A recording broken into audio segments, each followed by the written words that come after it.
di Gesù sia la missione alla quale deve tendere ogni uomo di buona volontà. Va ora in onda la rassegna stampa.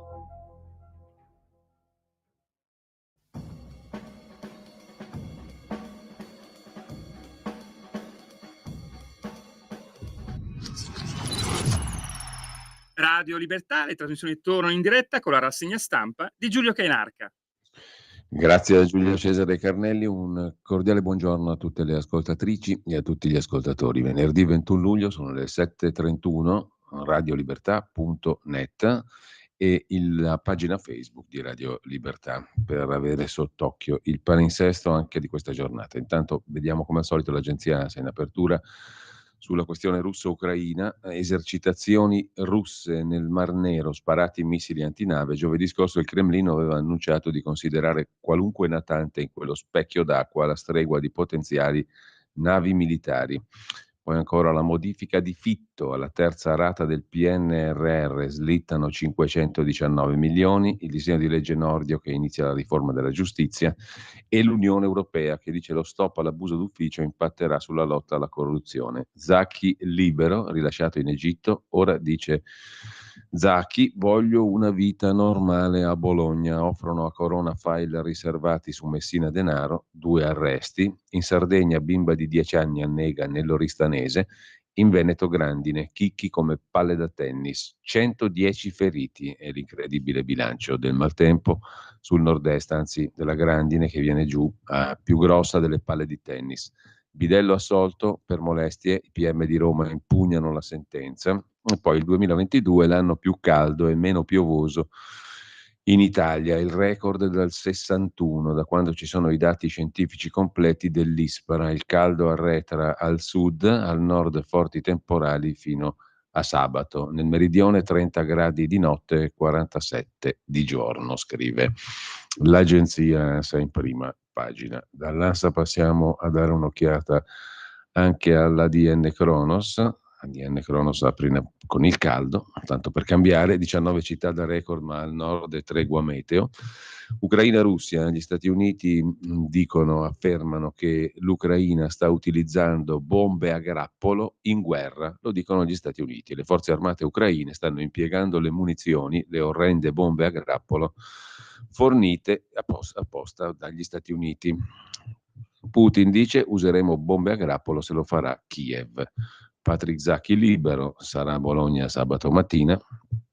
E poi, sempre dalla prima pagina dell'agenzia ADN Kronos, la morte del giornalista Andrea Purgatori, aperta un'inchiesta per omicidio colposo a seguito di un esposto presentato dalla famiglia del giornalista per fare luce sulla correttezza delle diagnosi e delle cure. Sul corpo del giornalista verrà disposta l'autopsia. Purgatori aveva 70 anni. Tumore, ma l'hanno curato per questioni psichiche, dicono i familiari. E infine, sempre dalla prima pagina dell'ADN Kronos, il calciatore Massimo Mauro colto da infarto, operato d'urgenza, pare che stia bene, i sindacati verso un autunno caldo. La CGIL annuncia una consultazione straordinaria sullo sciopero generale. La Procura di Roma impugna la sentenza sulla palpata breve che non è reato. Colpi di mitra contro peschereccio italiano in Libia. Marinai legati, picchiati, derubati. Il presidente della Federazione Armatori Siciliani Michalizzi racconta il terrore vissuto dagli uomini a bordo. È stato commovente e inquietante il loro racconto, dice Michalizzi. Con ciò lasciamo la prima pagina dell'agenzia ADN Kronos. Uno sguardo veloce lo diamo anche all'agenzia AGI. L'apertura dell'AGI è su Zaki, poi l'accordo sulla terza rata del PNRR, la famiglia di Purgatori che accusa le cure erano sbagliate, l'assalto all'ambasciata svedese a Baghdad, alta tensione tra i due paesi. In Italia poi ci sono 6 milioni di bambini esposti a ondate di calore, scrive l'agenzia AGI. La carne coltivata in primo piano nella sezione politica. Cosa prevede il disegno di legge e quali sono le sanzioni? Sancito il divieto di produzione, utilizzo, immissione sul mercato, importazione di alimenti e mangimi sintetici. Intanto Alemanno, l'ex sindaco di Roma, ministro del centrodestra, lancia Orvieto 23, ma avverte: prima di un partito ci vogliono idee politiche diverse. Il portavoce del comitato Fermare la guerra, cioè appunto Alemanno, ha lanciato con altre 30 sigle la convention Orvieto 23, Forum dell'Indipendenza Italiana, ma esclude per ora la formazione di un nuovo soggetto politico. Giorgia Meloni ha detto che la mafia si può vincere perché lo Stato c'è. Sulla strage di Via D'Amelio, ferita ancora aperta per chi crede in un'Italia giusta. Mentre il leader dei popolari spagnoli, Feijóo, diserta il dibattito elettorale, tutti i riflettori su Vox per le elezioni in Spagna. Un'assenza che potrebbe costare cara al leader del Partito Popolare Spagnolo, Alberto Núñez Feijóo, di cui leggeremo oggi un'ampia intervista in seguito alla rassegna stampa. L'analisi di Carlos Astis, giornalista, scrittore, commentatore politico sul dibattito elettorale disertato dal leader dei popolari. Con questo lasciamo le agenzie e andiamo a vedere le prime pagine dei quotidiani di oggi. Partiamo come al solito da Avvenire. Pandemia dipendenze è il titolo d'apertura del quotidiano di ispirazione cattolica, una relazione al Parlamento che dipinge un quadro allarmante sulle dipendenze aggiornato al 2022. Le tendenze sono in incremento nelle condotte a rischio. Cresce il consumo di droghe al 28% tra i teenager, cioè 1 su 3 fra i teenager si droga. Un giovane su 2, da 18 a 24 anni, invece abusa di alcol, anzi più che invece in aggiunta abusa di alcol. Aumentano anche il ricorso agli psicofarmaci, 11% della popolazione giovanile, un dato pazzesco, e il gioco d'azzardo, e c'è allarme per le donne. Cresce la dipendenza nelle donne, una pandemia di dipendenze che sta contagiando i ragazzi in maniera devastante, scrive Avvenire. Poi vedremo meglio l'articolo. C'è uno spaccato sconfortante nella relazione annuale al Parlamento pubblicata ieri dal Dipartimento Politiche Antidroga e che riguarda tutto l'anno 2022. Nel nostro paese il 28% dei ragazzi tra 15 e 19 anni, quelli che frequentano, per capirci, le scuole superiori, fa uso di sostanze stupefacenti, 1 su 3. Nel 2021 erano il 18%, 10% in meno. Un incremento che si ritrova drammaticamente anche nella fascia di popolazione giovanile che dichiara di aver consumato sostanze illecite negli ultimi 30 giorni. Siamo passati dal 10,9 al 18,3%. Questo è il quadretto terrificante che esce dalla relazione al Parlamento del Dipartimento Politiche Antidroga per il 2022. Poi c'è il PNRR, la rata con detrazione, eccetera. Ma lasciamo Avvenire, andiamo a vedere il Corriere della Sera, l'apertura del Corriere di stamani sul PNRR che si sblocca, intesa con l'Europa, terza rata, rinvio di 500 milioni sugli studenti, la famiglia di Purgatori che si rivolge ai PM, cure sbagliate per il giornalista morto mercoledì dopo una breve malattia, nei prossimi giorni l'autopsia. Zacchi l'abbiamo già visto, e poi uccisa in strada a colpi di pistola. Ha ucciso l'ex moglie, ha sparato a lei per strada a pochi passi da casa a Troina, Enna. Mariella Marino aveva 54 anni, lui Maurizio Impellizzeri 58, piccolo imprenditore già denunciato per stalking, stava seguendo dei corsi per imparare a essere migliore, erano separati da un anno, avevano 3 figli. In Veneto 110 feriti per la grandine, chicchi di grandine come sassi, sembrava che ci stessero bombardando, dicono i cittadini. 110 sono rimasti feriti, danni a case, auto, coltivazioni.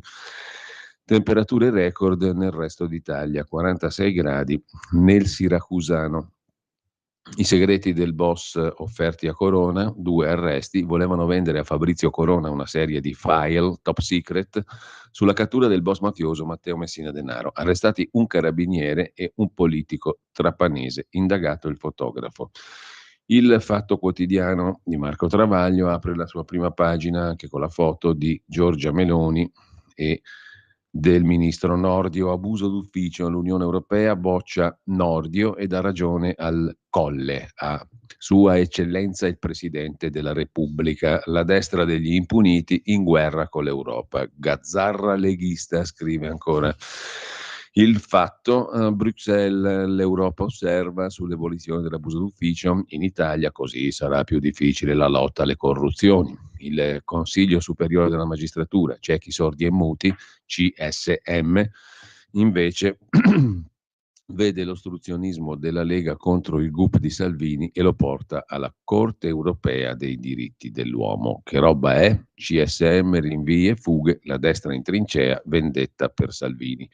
Ostruzionismo mai visto per bloccare la nomina alla Corte europea dei diritti dell'uomo di Lorenzo Iannelli, il quale, da giudice per l'udienza preliminare GUP, mandò a processo il ministro per open arms. Ci mancherebbe altro che un magistrato con questo curriculum non possa andare alla Corte europea dei diritti dell'uomo.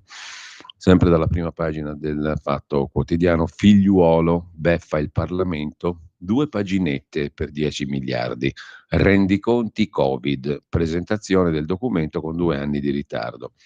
Una nota di 7 righe, un paio di tabelle e così l'ex commissario alla Covid Figliuolo, il generale Figliuolo, voluto da Draghi, presenta soltanto pochi dati aggregati: 5 miliardi per i vaccini, 400 milioni ai big del lavoro interinale. Il cognato di Renzi, il signor Conticini, imputato per aver sottratto all'UNICEF fondi per i bambini africani, ha perso la causa col Fatto Quotidiano che per il giudice ha descritto soltanto la realtà. Vicenda Santanchè, altri guai, contributi non versati anche alla società Key Group, e poi San Giuliano che vuole fare il presidente della regione Campania. Il ministro della cultura è già in tour per il posto di De Luca. Con ciò lasciamo la prima pagina del Fatto, uno sguardo anche allo Sturm und Draghi, ovvero il titolo del pezzo di Marco Travaglio. Un anno fa l'Italia tornava a una democrazia normale, si dimetteva Draghi, l'ex banchiere chiamato da Mattarella per il governo ammucchiata. Ora sui giornaloni vedovi e orfani fioccano le ricostruzioni di prefiche inconsolabili per la prematura dipartita di Draghi, a cominciare da Lucia Annunziata e da tutti gli altri. Lasciamo il Fatto, andiamo a vedere la prima pagina del giornale, titolo a tutta pagina: i gufi in questo bel paese sono in crisi di nervi, la sinistra anti-italiana. PNRR arriva la terza rata da 18 miliardi con i complimenti di Gentiloni. Standard & Poor's promuove i nostri conti, nessuna recessione, prospettive migliori, e poi Zacchi ringrazia il governo Meloni che nega ogni baratto col caso Regeni. Sul caso Santanchè scrive ancora il giornale: la sfiducia è un autogol di PD e 5 Stelle, il governo è unito, l'opposizione no, e anche qui Stefano Zurlo, come Marco Travaglio, si occupa dei nostalgici che celebrano la caduta di Mario Draghi. Sulla giustizia l'Unione Europea vuole imporci la sua riforma e interviene per contrastare la riforma Nordio sulla giustizia. Siamo a conoscenza del disegno di legge italiano che propone alcune modifiche alle disposizioni sui reati contro la pubblica amministrazione. Queste depenalizzerebbero importanti forme di corruzione, potrebbero avere un impatto sull'efficacia della lotta alla corruzione. Parola di un portavoce anonimo della Commissione europea. Ma c'è una bella foto in prima pagina sul giornale che cattura l'attenzione. Estate 1942, una delle foto scattate durante la campagna di Russia da Pasquale Grignaschi. Sono state ritrovate queste foto, il diario degli alpini. Alle pagine 24 e 25 finalmente il giornale ci racconta qualcosa di diverso dalle solite noiose cose.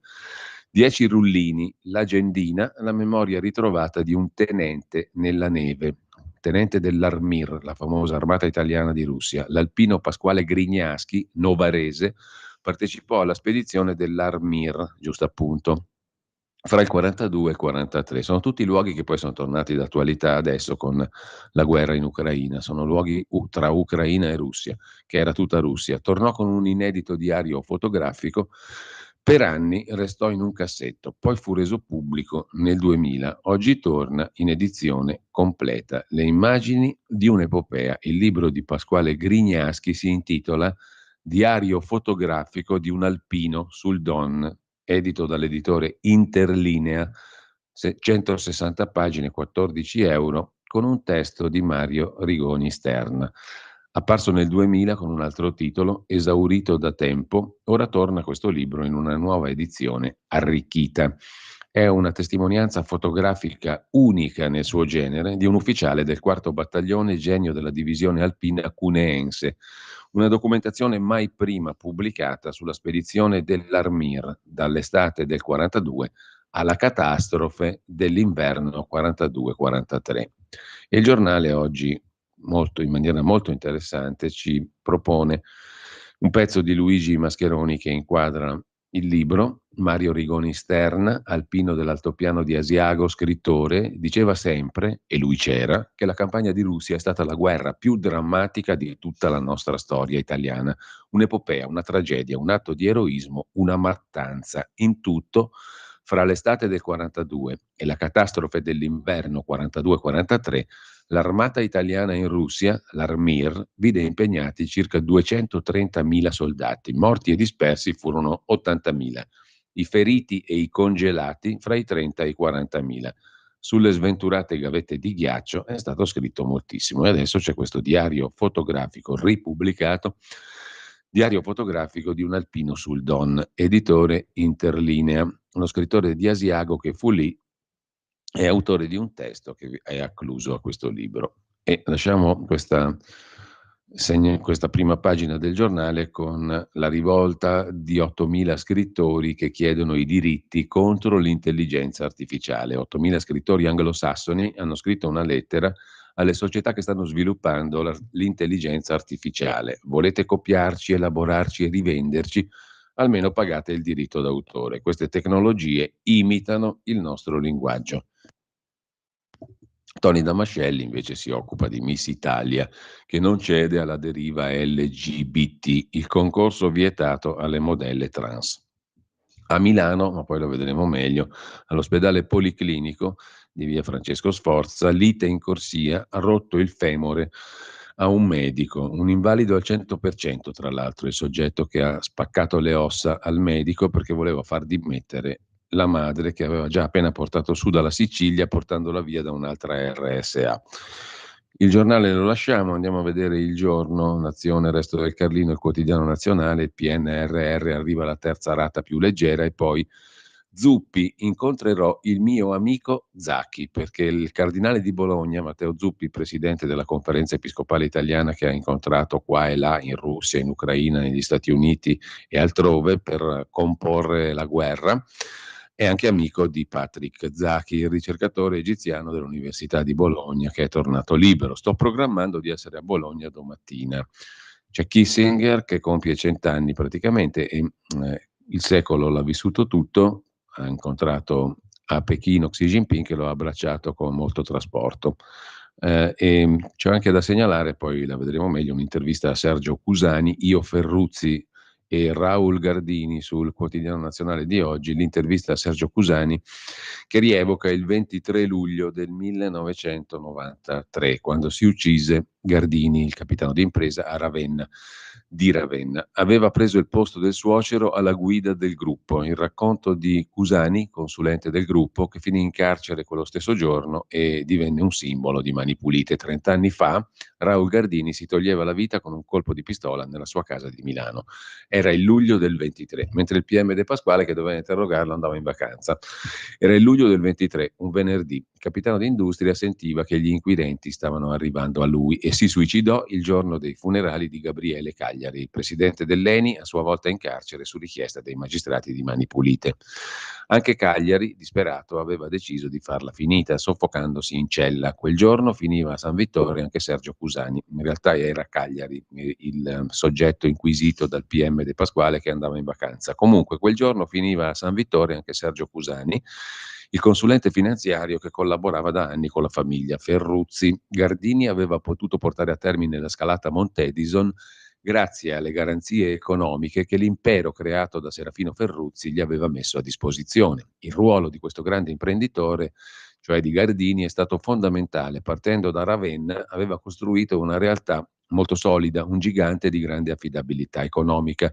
Ferruzzi fu poi tra i primi, Ferruzzi il fondatore Serafino, a costruire un sistema logistico e di trasporto privato per gestire in autonomia tutta la filiera delle sue attività industriali. La garanzia di Gardini per la scalata a Mount Edison fu l'impero di Serafino Ferruzzi. Ricorda dalle pagine del Quotidiano Nazionale Cusani: iniziai ad andare a trovare Ferruzzi nel suo bugigattolo alla borsa merci di Milano, aveva una piccola scrivania con 4 dirigenti fidati e lavoravano nella stessa stanza. Sono qui solo per ricordare uno dei più grandi imprenditori italiani, dice Sergio Cusani, ormai 75enne. Senza di lui nessuna cosa sarebbe andata come poi è andata. A metà degli anni '80 la finanza premeva affinché il gruppo Ferruzzi entrasse nel salotto buono. Questo era l'obiettivo della finanza, arraffare anche il gruppo industriale Ferruzzi. Con ciò lasciamo il quotidiano nazionale, diamo un'occhiata al Mattino di Napoli. Sul quotidiano napoletano, oltre al PNRR e la terza rata, c'è anche la cronaca. Bimba ferita in piazza, la famiglia dice no al risarcimento. Beffa, Sant'Anastasia. L'autore del raid con il mitra davanti alla gelateria aveva offerto, bontà sua, giustizia privata, 5.000 euro. I 2 genitori della bambina ferita a colpi di mitra a Sant'Anastasia il 23 maggio hanno respinto la richiesta di risarcimento del danno avanzata da uno dei 2 indagati. Non hanno neanche risposto all'offerta di 5.000 euro. Miserabile. 5.000 euro per la vita di una bambina, per la vita, per aver colpito una bambina ferita a colpi di mitra. Sulla questione dei minori scomparsi, una tragedia senza fine, si sofferma in prima pagina sul Mattino di Napoli il professor Luca Ricolfi. È passato un mese e mezzo da quel 10 giugno, in cui, in circostanze ancora misteriose, scompariva Cataleya Alvarez, la bambina peruviana che viveva nell'ex hotel Astor di Firenze, struttura occupata abusivamente da un centinaio di persone.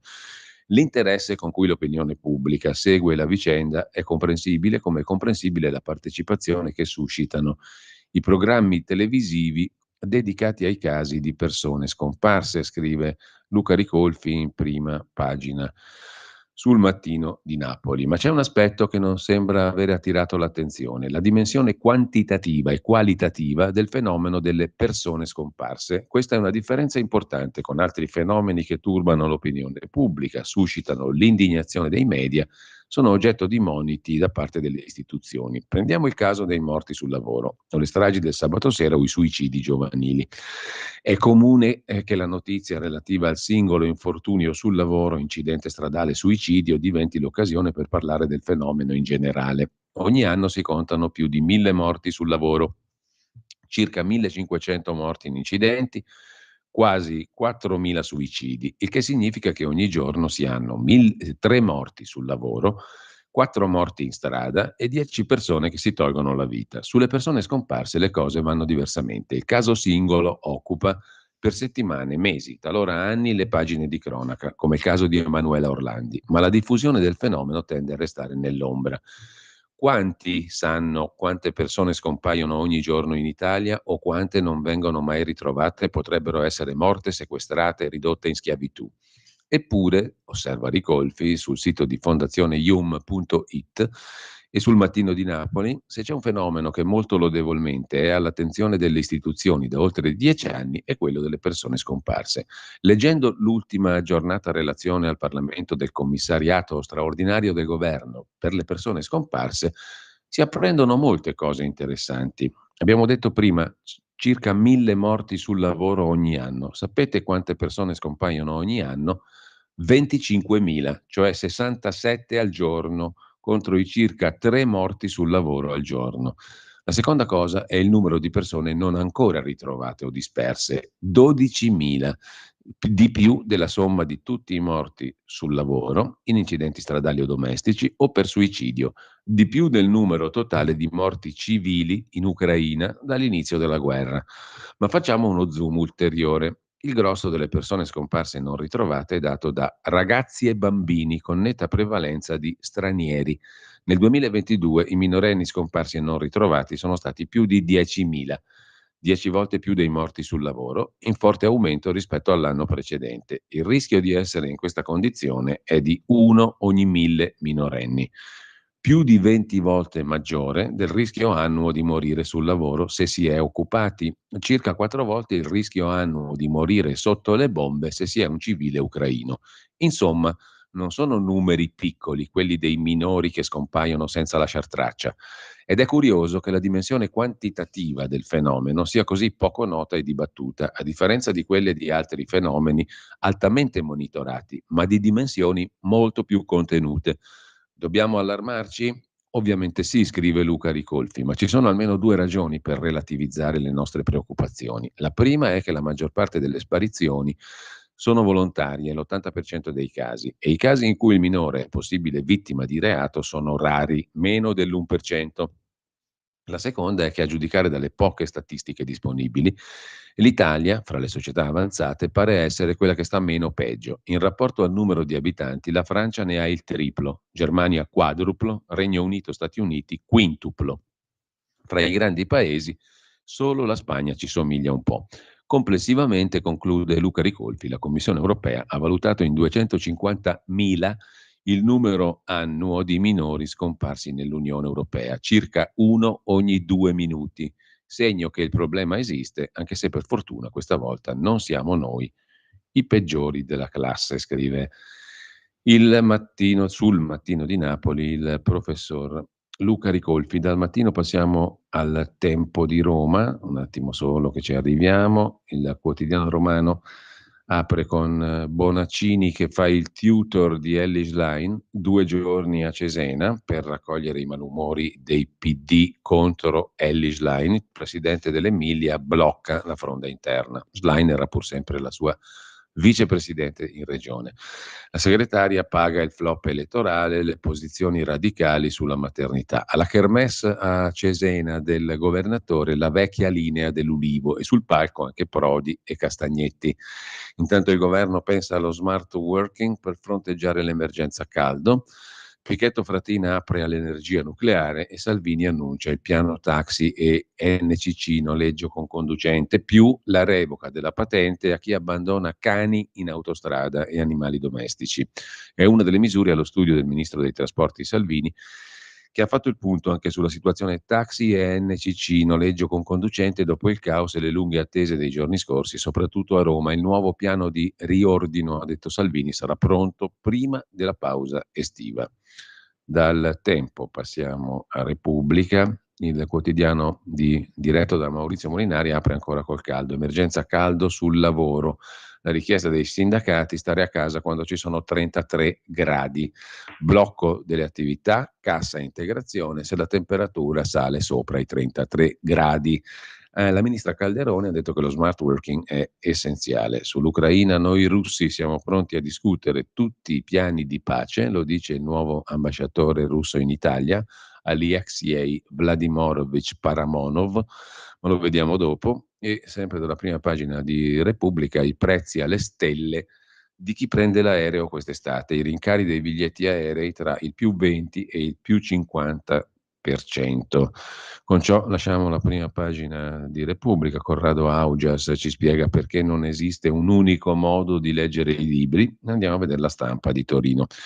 L'apertura con un'intervista al ministro della difesa Crosetto. PNRR, le imprese devono dare garanzie allo Stato, non può essere solo lo Stato ad assumersi l'onere delle incompiute. Sulla giustizia sto con Nordio, mi fido delle sue idee, poi vedremo meglio l'intervista al ministro della difesa. Il geologo Mario Tozzi ci spiega perché adesso la grandine sembra una palla da tennis.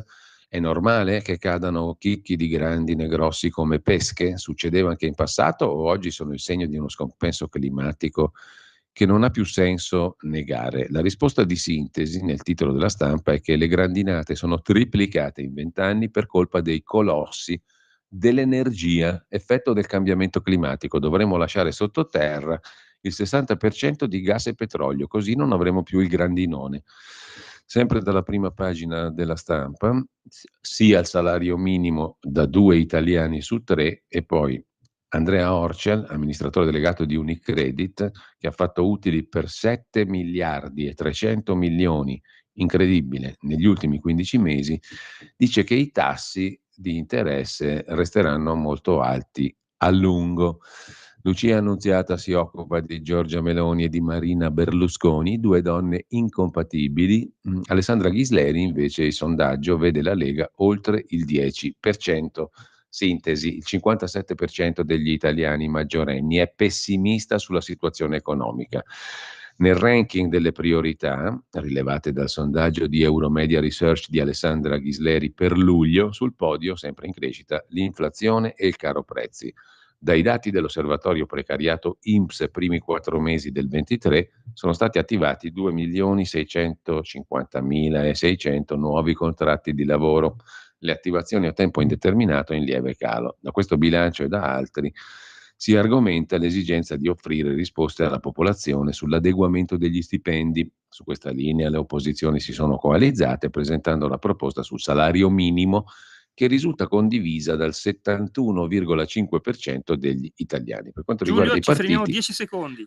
sì, Lega oltre il 10 e su anche PD e 5 Stelle. Stai ascoltando Radio Libertà. la tua voce libera, senza filtri né censura. La tua radio. Di nuovo la linea Giulio Cainarca. Rieccoci alla prima pagina della Stampa con l'appello di 100 giuristi italiani per Julian Assange, fondatore di Wikileaks, e giustizia per lui. La vicenda di Julian Assange merita di essere resa nota per le gravi implicazioni sul terreno del rispetto della dignità e della libertà, scrive l'ex magistrato Armando Spataro, che è uno dei 100 giuristi firmatari in questione. E sempre dalla prima pagina della Stampa un articolo interessante che poi vedremo più in dettaglio: le narcomafie che hanno messo l'Ucraina nel mirino. Janina Sokolova, presentatrice TV celebre in Ucraina, ha postato su Facebook il dolore dei soldati, il corpo amputato di un ferito in guerra, malconcio, pieno di traumi. Sente male 24 ore su 24, male terribile, ma non è questo il punto. Il punto è l'espansione delle mafie in Ucraina. Lo vedremo dopo in che modo e perché. C'è poi da segnalare il buongiorno di Mattia Feltri. Bisognerebbe, è il titolo, bisogna essere molto contenti per la grazia concessa dal presidente egiziano a Zaki, bisogna essere molto contenti che il suo futuro sarà qui in Italia e bisognerebbe, non soltanto a destra, essere riconoscenti per il ruolo necessariamente ricoperto dal governo di Giorgia Meloni. Ma forse chiedo troppo. Bisognerebbe non dimenticarsi di Alaa Abd al-Fattah, il blogger rinchiuso nelle carceri egiziane da 4 anni per aver partecipato a manifestazioni di protesta e dichiarato terrorista, torturato mai più rilasciato. Bisognerebbe insistere almeno un po' nell'indagare e scrivere dei 60.000 dissidenti reclusi in Egitto, rapporto di Human Rights Watch. Bisognerebbe raccontare ogni tanto dei dissidenti scappati all'estero, rintracciati dai servizi segreti, sequestrati, riportati in patria, messi in galera, in Egitto ovviamente. Bisognerebbe raccontare dei padri, delle madri, dei mariti, delle mogli, dei figli dei dissidenti arrestati per la colpa di essere imparentati coi nemici del regime. Bisognerebbe, senza isterie come fanno negli Stati Uniti con qualche successo, preservare gli interessi economici in Egitto e farli pesare per ricavarne qualche scarcerazione. Bisognerebbe farlo anche per i ragazzi iraniani, le donne afghane, le vittime delle tante dittature con cui tocca di avere rapporti. Bisognerebbe che oggi tutti i sostenitori di Zaki dicessero una parola per Alexei Navalny, l'oppositore di Putin, già condannato a 9 anni di colonia penale severa e per il quale ieri ne sono stati chiesti altri 20. E così siamo a posto, o no?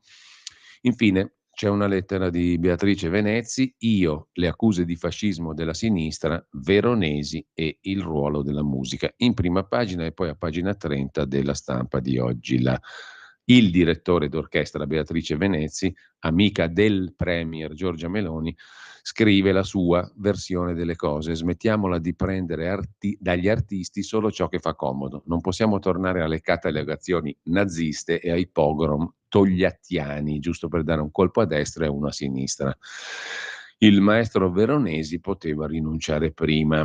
Gentile direttore, scrive Beatrice Venezzi, in occasione dell'inizio celebrazioni centenario pucciniano sono accadute troppe situazioni che poco o niente hanno a che fare con la musica del maestro Puccini e molto con la politica più becera, che con violenza inaudita è voluta entrare a gamba tesa in un terreno che non le dovrebbe competere.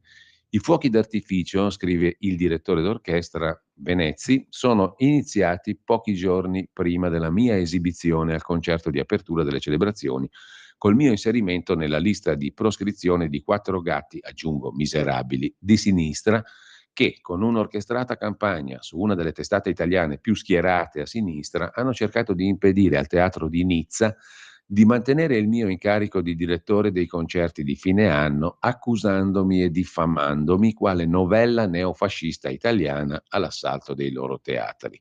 Un evento grave, avvenuto e tollerato nel paese che ci ha dato quei principi di libertà e democrazia che incensiamo, ma che scordiamo quando è da colpire il nemico politico. Un evento a cui certe testate italiane hanno fatto da cassa di risonanza, contribuendo a esacerbare un clima d'odio e di intolleranza e tra l'altro riportando notizie false sul mio conto, come ad esempio che alle ultime elezioni fossi stata in procinto di candidarmi.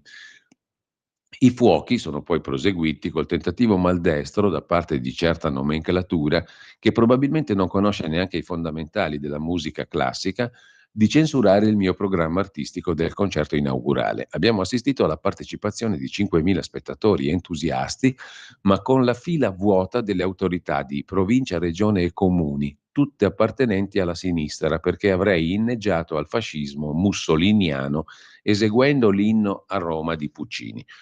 Non sto a tediarla con la storia di questo pezzo che lei conosce. Dico solo che se applichiamo il principio che chi si appropria dell'uso di un'opera d'arte, in questo caso il regime fascista o l'MSI, ne diventa il coautore, vuol dire che abbiamo superato ogni limite. Lei sa bene come ho replicato. Ho denunciato dal palco il tentativo censorio e ho eseguito senza problemi e con l'entusiastico supporto dell'orchestra e dei cantanti in un tripudio di pubblico. L'ultimo fuoco d'artificio è stato quello del direttore Veronesi, che ha pensato bene di manifestare la propria avversità alla regia sessantottina di una bohème ambientata durante il Maggio francese, presentandosi bendato con fischi reiterati del pubblico sia al suo indirizzo che a quello del regista. Ed ecco l'opinione pubblica pronta a incensare l'atteggiamento del direttore e a crocifiggere il regista rosso. Poiché da molti sono sollecitata a intervenire sul punto, vorrei essere netta. Non possiamo criticare e attaccare i censori quando ci censurano e diventare a nostra volta poi dei censori. Non possiamo più tollerare che l'arte si riduca a un risico su cui piantare bandierine di potere e ridurre a mera campagna elettorale le questioni di merito artistico. Il kingmaker della questione è soltanto il pubblico a cui noi artisti ci rivolgiamo. Sarà il pubblico a decidere la validità delle nostre capacità, dei nostri messaggi culturali. Nel caso specifico, una lettura sessantottina della Bohème non rappresenta una novità e la decontestualizzazione delle regie liriche fa parte ormai del patrimonio artistico del settore. Veronesi, se in disaccordo con la lettura registica, avrebbe fatto meglio a rinunciare all'incarico e a indire una conferenza stampa che andasse nel merito. In sostanza, conclude il direttore d'orchestra Beatrice Venezzi, non possiamo ritornare indietro alle catalogazioni naziste sull'arte degenerata e nemmeno ai pogrom togliattiani sugli astrattisti toscani, peraltro organici al PC di allora. Non possiamo inoltre prendere da un artista quello che ci fa più comodo in rapporto alla nostra appartenenza ideale. Vale non solo per Puccini e non solo nella musica, vale in letteratura, pittura, forme d'arte e cultura. Dobbiamo avere il coraggio, conclude Venezzi, di fruire di ogni espressione artistica e di reimparare ad utilizzare le nostre capacità di pensiero critico senza pregiudizi. La musica classica è interpretazione dell'artista e non ci sono parametri scientifici, ma solo l'emozione del primo accordo, del silenzio di centinaia o migliaia di persone, in attesa di una vibrazione del sipario che si chiude. Con buona pace degli aspiranti melomani e di molti sedicenti critici musicali che dai loggioni sono migrati sulla tastiera con la criniera da leone.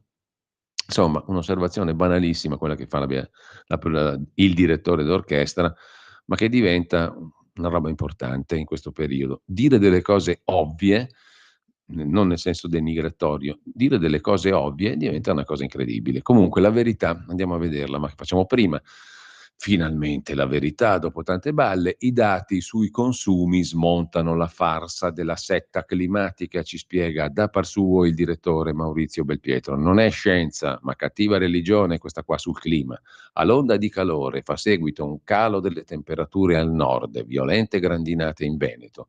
Riparte il circo dell'Apocalisse, colpa dell'uomo. Peccato che il gestore della rete elettrica Terna certifichi un giugno di 2-3 gradi più fresco del 2022. Chiudiamola lì, non fa caldo per un cazzo. Punto. Fine della favola.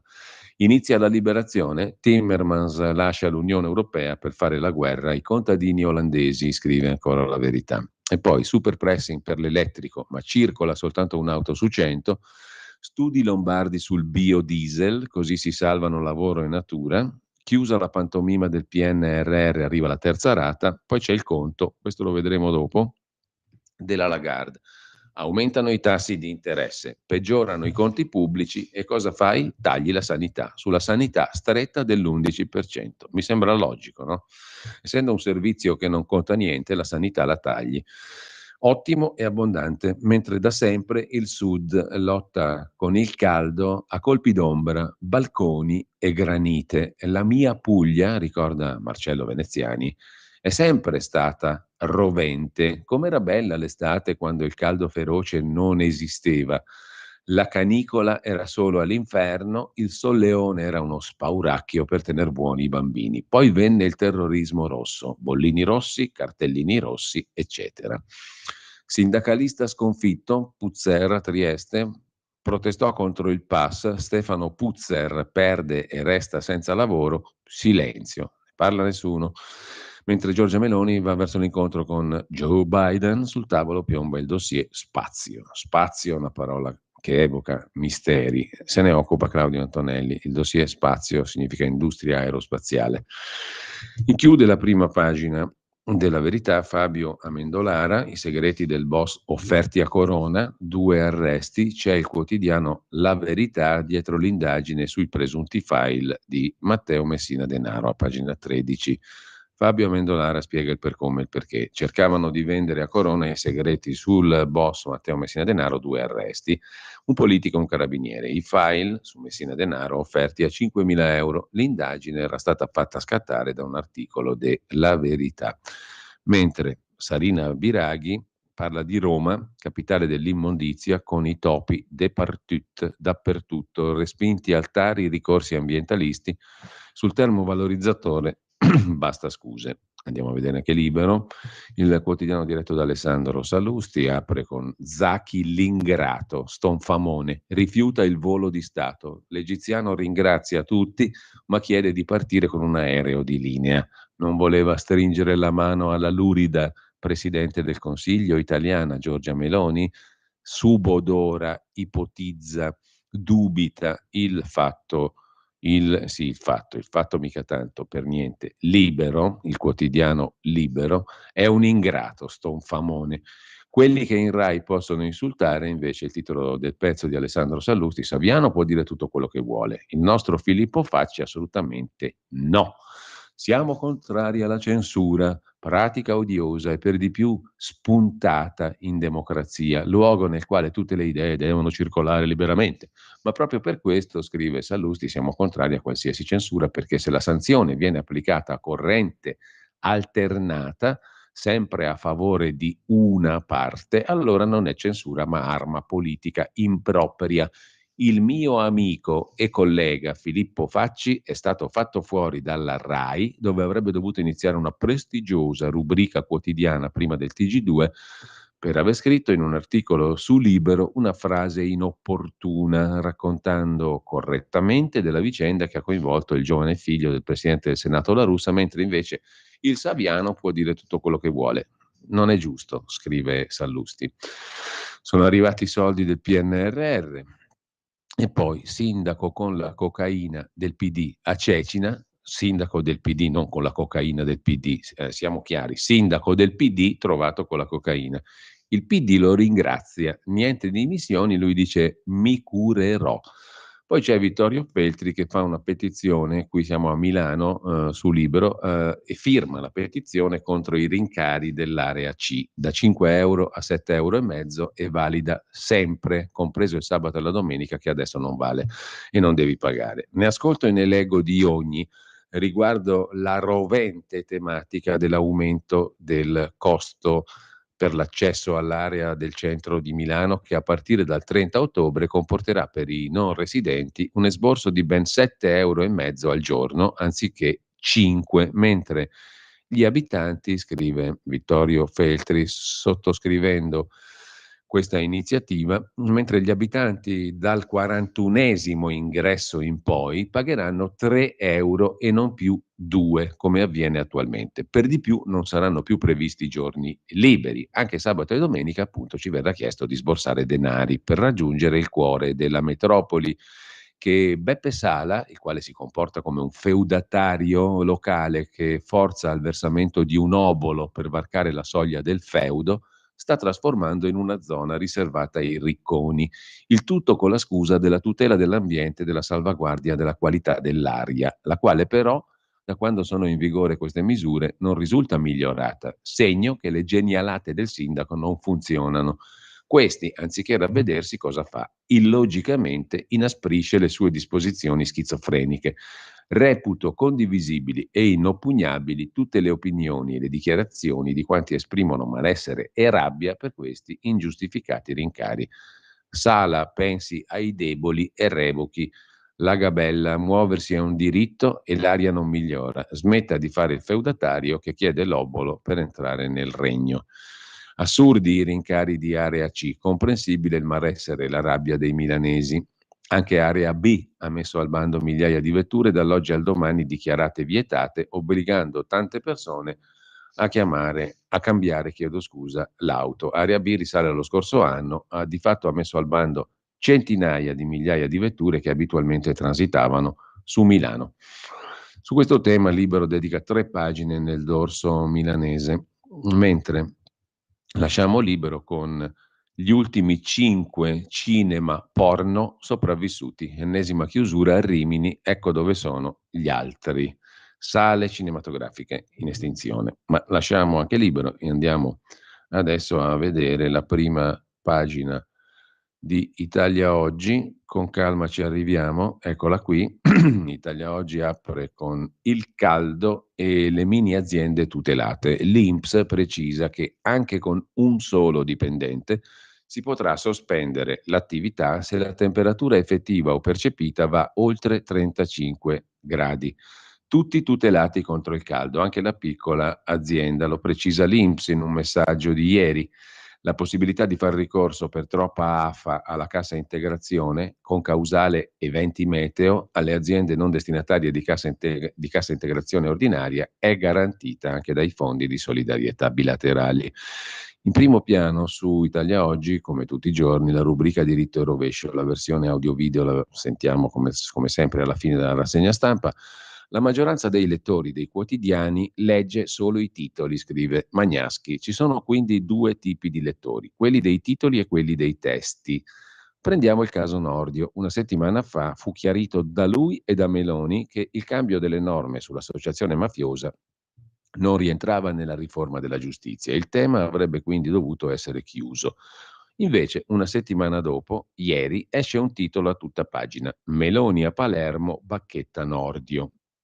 Che non è vero, perché Meloni ha solo ribadito quello che lei e Nordio avevano detto prima per un'intera settimana. In compenso, nel testo si ammette che c'è stato un provvedimento d'esordio del governo per salvaguardare il carcere.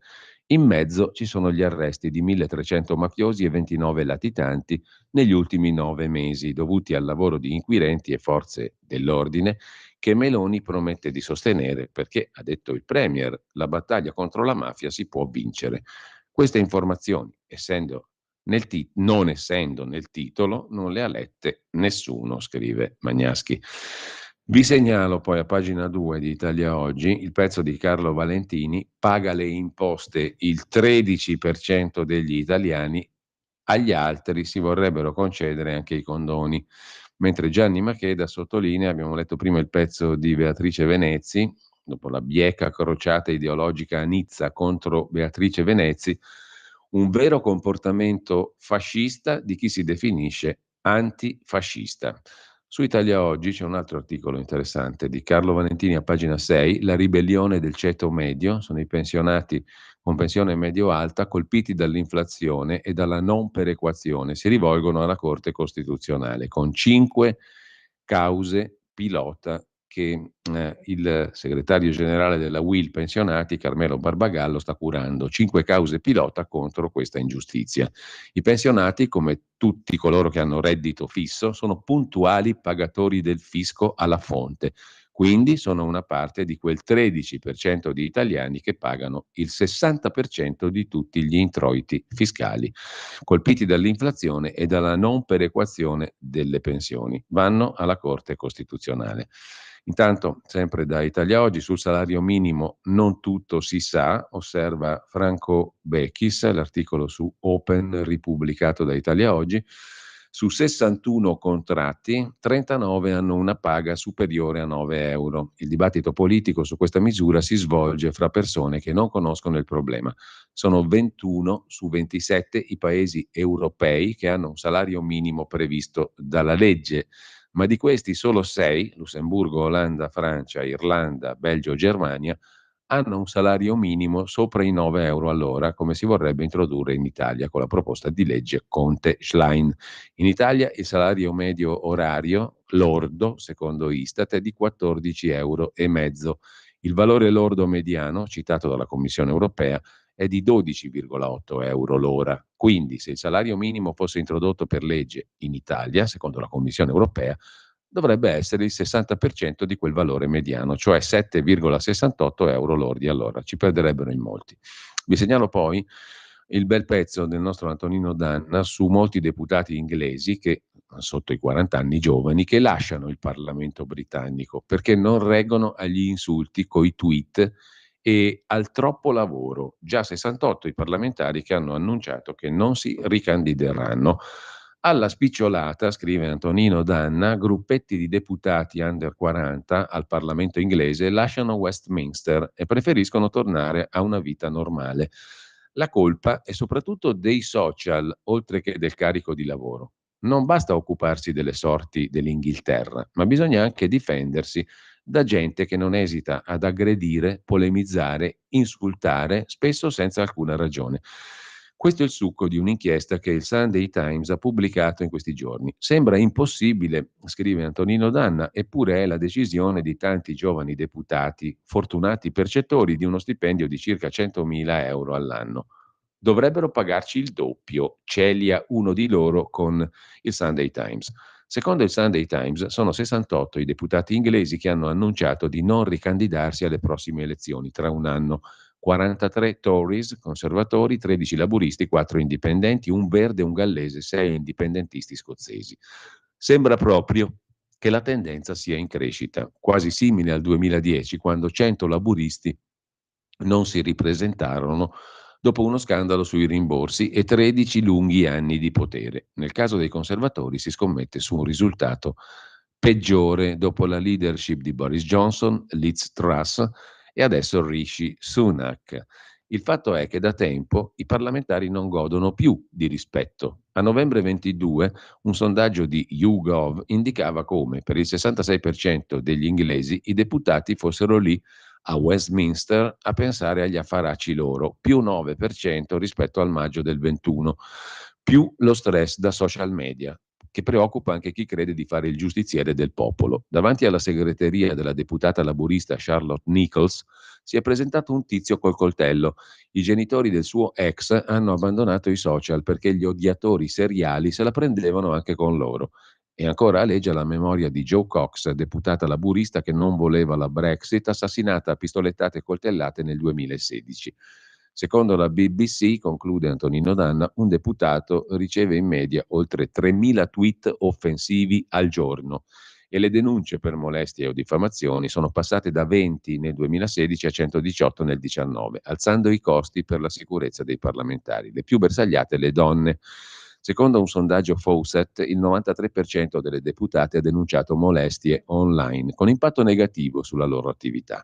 Insomma, i posti si liberano, non è detto che si trovino rimpiazzi, o meglio, si troveranno, se saranno rimpiazzi di qualità adeguata è un altro discorso. Dio salvi il re e i suoi parlamentari. Lasciamo Italia Oggi con una bella recensione di Domenico Cacopardo su un libro di Ugo Intini. Intini, una carrellata tra i big, i protagonisti della politica italiana visti da un grande giornalista che li ha conosciuti. Le svolte della politica da dietro le quinte. Ugo Intini è l'autore del libro che si intitola Testimoni di un secolo, edito da Baldini e Castoldi, ponderoso, 633 pagine, 25 euro. Intini non si limita, Intini è stato l'uomo di Craxi, se lo ricordano tutti, Ugo Intini, non si limita a raccontare gli uomini e le donne che hanno Ugo Palmiro, come lo chiamava Cuore, non si limita a raccontare gli uomini e le donne che hanno animato la scena nazionale, ma allarga la sua panoramica a personaggi non italiani. Uno per tutti è stato Giovanni Cossiga. Durante la tragedia di Moro, Cossiga era il ministro dell'interno, Francesco Cossiga più che Giovanni, comunque era il ministro dell'interno. Al termine i capelli gli sono diventati bianchi, la pelle a chiazze per la vitiligine, il cuore schiacciato dal dolore per la morte di un amico carissimo. L'autore non ha scritto ritratti idilliaci, ma ha usato il bulino piuttosto che l'ascia della troppo facile polemica politica. È un bene, visto che al lettore attento vengono forniti gli strumenti per capire e per giudicare. Cossiga era tormentato per gli errori commessi, forse per il dubbio delle scelte fatte. Colpivano i suoi occhi straordinariamente furbi e normalmente bonari, che però a volte venivano attraversati da un lampo maligno, quasi luciferino. Appariva un uomo solo. Ci sono naturalmente i ritratti di un sacco di personaggi che Intini ha conosciuto da vicino. Con ciò ci congediamo da Italia Oggi e vediamo poi le altre prime pagine restanti rapidamente, prima delle 8:30 se ce la facciamo. Vi segnalo il bel pezzo, come sempre, peraltro, da Berlino di Roberto Giardina, che ricorda l'alluvione del 2021, 14 luglio, in Germania. I morti furono ben 185, le case distrutte furono 10.000, in 40.000 rimasero senza tetto, i danni oltre i 6 miliardi di euro, ma la cifra esatta non la conosce nessuno. Molti lavori bloccati, ci sono i soldi, ma non gli operai. Non mancano i miliardi, mancano migliaia di operai e di artigiani e non si riesce ad aprire i cantieri. Come in Italia la burocrazia è lenta. La ricostruzione post-alluvione 2021 in Germania. La Germania si è italianizzata. Le errate ignoranti è invece il titolo, va detto abbastanza efficace, del quotidiano comunista Il Manifesto sulla questione del PNRR. Il governo deve ammettere quello che era evidente: l'obiettivo di 7.500 nuovi posti letto per gli studenti non è stato raggiunto. E poi il caldo benvenuto di Jinping a Kissinger.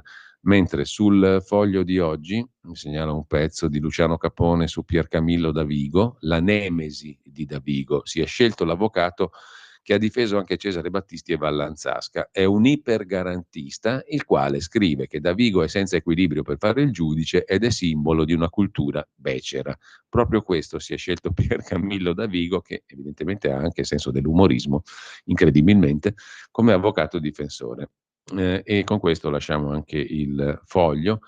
Sul Dubbio, il quotidiano degli avvocati penalisti, la separazione delle carriere che riparte in Commissione Affari Costituzionali, l'annuncio è del presidente della Commissione, Pagano Greco, solo così è garantita la terzietà del giudice, ci sono un governo e un Parlamento eletti democraticamente grazie a un programma condiviso da realizzare. Tra gli obiettivi la separazione delle carriere, una riforma costituzionale fondamentale.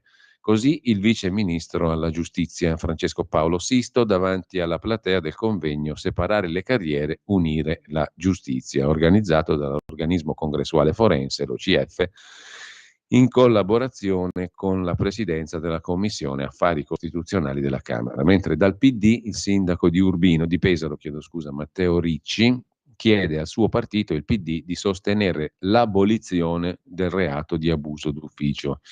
Infine, Calabria, giustizia anno zero, retate, processi show e garanzie ridotte a brandelli, sciopero degli avvocati penalisti che però è passato sotto silenzio, scrive il Dubbio in prima pagina. Con questo ci fermiamo un attimo. Musica, maestro, e tutto quel che ne consegue. Stai ascoltando Radio Libertà, la tua voce libera, senza filtri né censure, la tua radio.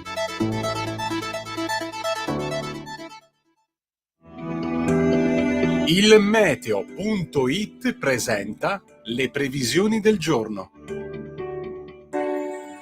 Se l'anticiclone africano Caronte continua imperterrito la sua azione al centro-sud, sulle regioni settentrionali esso cede leggermente. Al mattino qualche rovescio o fenomeno temporalesco potrà infatti interessare soprattutto i settori centro-orientali del nord, specie i rilievi, ma localmente anche le pianure. Tutto sole altrove. Nel pomeriggio ancora instabilità sulle regioni settentrionali, con temporale a macchia di leopardo anche in pianura padana. Buono altrove. Per ora è tutto da ilmeteo.it, dove il fa la differenza anche nella nostra app. Una buona giornata da Lorenzo Tedici. Avete ascoltato le previsioni del giorno. Un nuovo modo per sostenere la tua radio. Visita radiolibertà.net. Ti basta un click e potrai versare il tuo contributo volontario direttamente online. Potrai donare con ogni tipo di carta di credito, anche prepagata. Ti aspettiamo online su radiolibertà.net. Sostieni la tua radio con il tuo contributo volontario. Radio Libertà. La tua radio. Diamo voce alla nostra gente.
Radio Libertà, abbiamo ascoltato Cat Stevens che nacque il 21 luglio del 1948 con il suo classico Father and Son. Cat Stevens, poi rinominatosi Yusuf Islam dopo la sua conversione. Alle 9:15, prima del collegamento con Alessandro Cappello del sussidiario.net, ascolteremo invece Isaac Stern, violinista ucraino, poi naturalizzatosi americano, che nacque il 21 luglio del 1920. La linea torna a Giulio Cainarca. Grazie a Giulio Cesare Carnelli anche per le ottime scelte musicali del calendario quotidiano per la musica. Intanto voglio ringraziare Francesco che ha scritto un messaggio corretto poi parzialmente oggi, non so perché non c'era niente da correggere. Francesco scrive a proposito del capitolo dei Promessi Sposi dove Manzoni descrive il rapporto fra l'innominato e Don Rodrigo. Voi sapete che il feuilleton estivo di Radio Libertà è un classico dei classici, è un feuilleton di lusso coi controbaffi, cioè i Promessi Sposi in versione integrale dalle 12 alle 13 tutti i giorni e poi a mezzanotte in replica. Ma sul sito radiolibertà.net, sezione podcast, ve li potete scaricare e gustare come vi pare, capitolo per capitolo, partendo dal 38 e arrivando all'1 viceversa, partendo dal 15, dal 18, dal 22, giocatevi tutti i numeri, insomma potete fare quello che vi pare scaricandovi i capitoli dei Promessi Sposi, ascoltandoli come vi pare a voi, oppure in serie come sta andando in onda, uno dopo l'altro, dalle 12 alle 13, ripeto, e poi da mezzanotte in programmazione normale. In questo caso ci scrive Francesco, secondo me ha colto benissimo, invece non c'era niente da correggere del suo messaggio di ieri, il confronto, il rapporto anzi fra l'innominato e Don Rodrigo. Ritengo, scrive il nostro ascoltatore, che sia una straordinaria metafora del rapporto malato fra il potere criminale di qualunque tipo, a partire dalle mafie, e le istituzioni pubbliche e private che si occupano o dovrebbero occuparsi dei problemi e dei bisogni delle persone e delle comunità.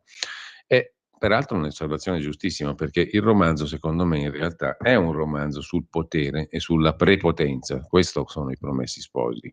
Non è questione solo di provvidenza, di due che si devono sposare, compagnia bella. È in realtà un romanzo sul potere e sulla straordinaria violenza del potere in tutte le sue forme. Il potere dei bravi, che è derivante dal potere dei signorotti, quindi il potere di una società corrotta, malata, dove la prepotenza vince.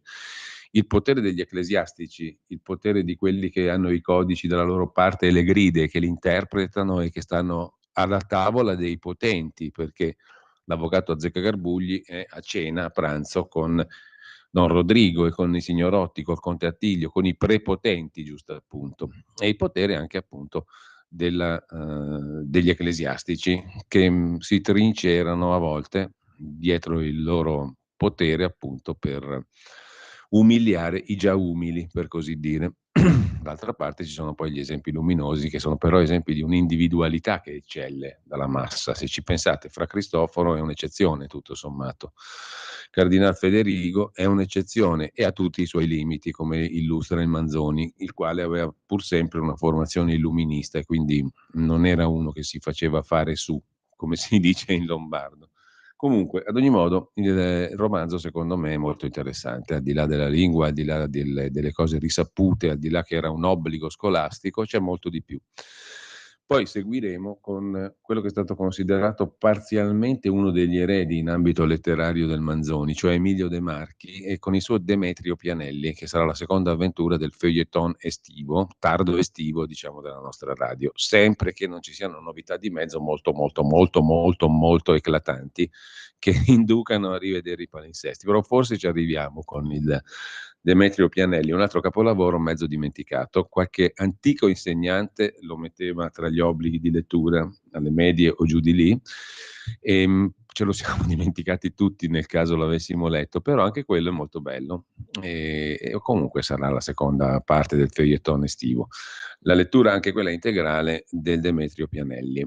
Ve lo anticipo. Intanto torniamo ai quotidiani di oggi con Avvenire, che tra gli articoli da segnalare della giornata, a pagina 7, ci propone un resoconto su Lampedusa, che continua ad avere numeri record di aspiranti profughi. Il centro di accoglienza sull'isola ha raggiunto 3.650 presenze, ma continuamente arriva gente. Al via i trasferimenti, ma continuano gli sbarchi.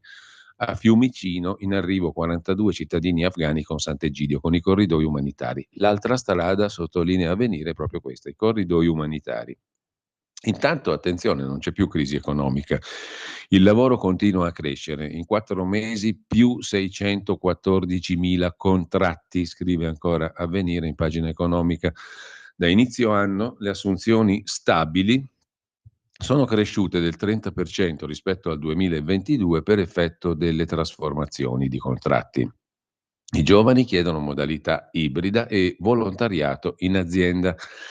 Le aziende, scrive Avvenire, licenziano meno e trasformano sempre più spesso i contratti a termine in rapporti a tempo indeterminato. L'osservatorio INPS sul mercato del lavoro fotografa un mercato del lavoro vivace con una tendenza alla fidelizzazione del personale. Nonostante nei primi 4 mesi del 23 i nuovi contratti a tempo indeterminato si siano ridotti leggermente, meno 3,7% rispetto all'anno scorso, c'è stato un aumento del 30% del saldo delle assunzioni stabili rispetto alle cessazioni, che ha toccato quota 250.000. Questo grazie all'aumento delle trasformazioni dei contratti a termine in stabili, in aumento dell'11%, con il calo delle cessazioni dei contratti a tempo indeterminato, che hanno fatto registrare un meno 9,5% in 4 mesi, più 614.000 contratti.